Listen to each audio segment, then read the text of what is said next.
حضرت عمر فاروق کا دور ہمایوں ہے، مسجد نبوی میں عورتیں بھی نماز پڑھتی ہیں، مرد بھی نماز پڑھتے ہیں۔ مرور زمانہ اور فتنے کے اندیشے سے حضرت عمر فاروق کے دور میں عورتوں کو مسجد میں باجماعت نماز پڑھنے آنے سے منع کیا گیا تھا، ورنہ پہلے مردوں کی صفیں، پھر بچوں کی، پھر خنسا، اور پھر اس کے بعد عورتوں کی صفیں ہوا کرتی تھی۔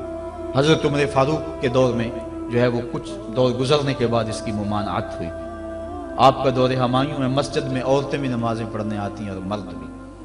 ایک عورت اللہ نے اس کو شکل و صورت سے نواز رکھا ہے، وہ نماز پڑھنے آتی ہے، ایک نوجوان رستہ روک کے کھڑا ہو جاتا ہے، 2 4 5 مرتبہ اس نے اس کی مزاحمت کے انداز کو دیکھا، ایک دن رک کر پوچھا تجھے کیا مسئلہ ہے؟ اس نے اپنے قلب کی خواہش کا اظہار کیا کہ میں تیرا متوالا ہوں، چاہنے والا ہوں، تیری ایک ایک ادا پہ 100 جان سے قربان ہونے کے لیے تیار کھڑا ہوں۔ اس نے کہا میری ایک شرط پوری کر دے، میں تیری ہر خواہش، تیری ہر بات مانوں۔ اس نے کہا جلدی کہو، میں تمہارے لیے آسمان سے تارے بھی توڑ لاؤں گا۔ اس نے کہا میری کوئی لمبی خواہش نہیں ہے، ایک ہی میری آرزو ہے، 40 دن تک عمر فاروق رضی اللہ تعالیٰ عنہ کے پیچھے نمازیں پڑھ لو، اس کے بعد جو کہو گے میں ماننے کے لیے تیار ہوں۔ تو اس نے کہا یہ کون سی مشکل شرط رکھ دی، یہ تو بڑا آسان ہے، اگر اس سے تو مل جاتی ہے تو میرے لیے 40 دنوں کی نمازیں کہہ رہی ہے، میں تو 40 سال بھی گزارنے کو تیار تھا۔ خیر 40 دن مسلسل نمازیں چلتی رہیں۔ جب 40ویں دن کی آخری نماز پڑھ کے وہ نوجوان واپس جا رہا ہے، اسی جگہ پہ عورت حسب وعدہ کھڑی ہے، یہ نظر جھکا کے گزرنے لگا۔ اس نے کہا میں وعدے کے مطابق کھڑی ہوں۔ کہا اب تیری ضرورت نہیں رہی، عمر نے دل کا تعلق رب سے جوڑ دیا۔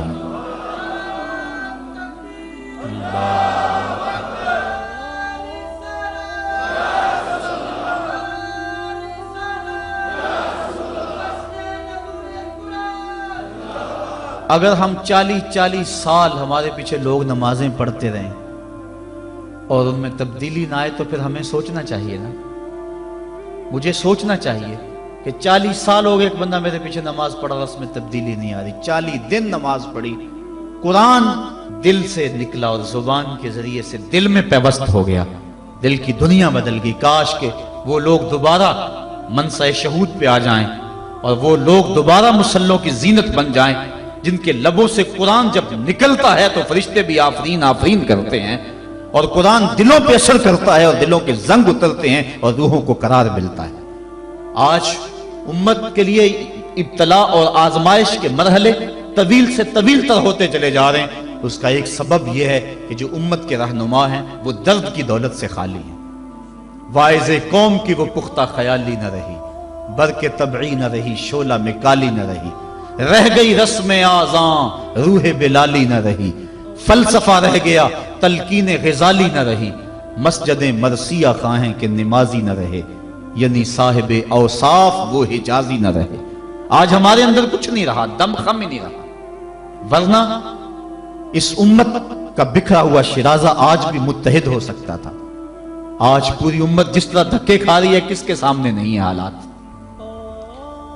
کبھی ہمارا کردار لوگوں کو زندگی کی راہیں دکھایا کرتا تھا، آج ہمیں دیکھ کے لوگ دین سے بدزن ہوتے چلے جا رہے ہیں۔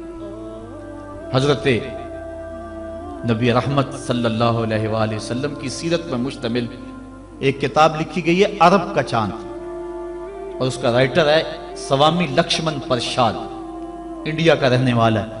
اس نے حضور کی سیرت پر 200-250 صفحات پر مشتمل کتاب لکھی۔ بچپن میں میری نظر سے بھی گزری، بڑے ذوق سے اس کو پڑھا تھا۔ سوامی لکشمن پرشاد سے انٹرویو کیا گیا کہ تو نے حضور کی سیرت پہ کتاب لکھی ہے، اتنا بڑا کام کیا، تو کلمہ پڑھ کے حضور کا غلام کیوں نہیں بن جاتا؟ جس انداز سے تو نے محبت کے موتی بکھیرے ہیں اور الفتوں کے پھول اس کتاب میں تو نے اگائے ہیں، تو کیوں نہیں کلمہ پڑھ کے حضور کا غلام بن جاتا؟ تو لالو کا جواب سنیے، ہماری آنکھیں کھول دینے کے لیے کافی ہے، اور اتنا زناٹے دار تماچا ہے، اگر ہم محسوس کریں تو صدیوں اس کی کسک نہ جائے، اگر نہ محسوس کریں تو وہ ایک گاڑی کے پیچھے لکھا تھا عقل نہ ہو تو موجیں ہی موجیں، لیکن اگر سمجھنے کی بات ہو تو اتنی بڑی تنبیہ ہے کہ پاؤں کے نیچے سے زمین نکل جاتی ہے، اور ہمیں اپنے وجود سے شرم آتی ہے، ہمارے جسم کا ایک ایک رواں پسینے سے شرابور ہو جاتا ہے۔ سوامی لکشمن پرشاد نے جواب دیا، کہا جب میں حضور کی سیرت لکھنے بیٹھا، بڑی بڑی امہات کتب سیر کو پڑھا، اور اس کے نتیجے میں نے یہ کتاب تیار کی ہے،